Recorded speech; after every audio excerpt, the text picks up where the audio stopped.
ভারতবর্ষের সেনা, আধা সেনা এদেরকে অপমান করা, বিরোধিতা করাটা মমতা ব্যানার্জির নতুন কিছু না।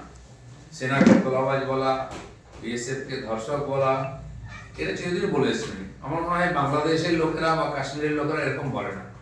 এটা ওনার রাজনীতি। আজকে ওনার কাউন্সিলরকে কেউ মেরে দিচ্ছে, ওনার নেতাকে কেউ খুন করে দিচ্ছে, তার জন্য বিএসএফ দায়ী নেই। ওনার মন্ত্রী বলেছিলেন যে বাংলাদেশ থেকে ঢুকছে অনুপ্রবেশটা, তার জন্য বিএসএফ দায়ী। কিন্তু আবার উনি বলছেন যে ইউপি বিহার থেকে গুন্ডারা আসছে, তার জন্য বিএসএফ দায়ী নেই। 15 কিলোমিটার বা 20 কিলোমিটার যাই হোক, বিএসএফ দেখে। সেখানে কোনো ইলিগাল যদি ইনফিল্ট্রেশন হয়, তাকে ধরে তারা পুলিশের হাতে দেয়। আইন শৃঙ্খলা দেখা পুলিশের হাতে। কয়জনকে সাজা দিয়েছে ওরা, কয়জনকে কোর্টে পাঠিয়েছে, তারা জামিন পেয়ে যায় কেন কোর্টে গেলে, তার উত্তরটা কে দেবে? তো সেই জন্য নিজের দোষ চাপা দেওয়ার জন্য, নিজের রাজনৈতিক স্বার্থকে বাঁচাবার জন্য কেন্দ্র সরকার বা কেন্দ্রীয় বাহিনীকে দোষ দেওয়াটা ওনার ফ্যাশন, কেন নতুন কিছু নয়। মুখ্যমন্ত্রী বলছেন যে ডিএমএসপিরা অপদার্থ, ডিএমএসপিদের তারা মদত নিয়ে, মানে বিএসএফ এর মদত নিয়ে লোক ঢোকাচ্ছে।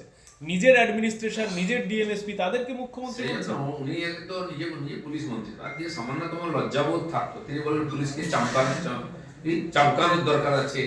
আজকে বলেছেন ওই এসপিটা অকম্মা। আরে আপনার মতো অকম্মা মুখ্যমন্ত্রী থাকলে বাকি পুরো প্রশাসনটাই অকম্মা হয়ে যায়।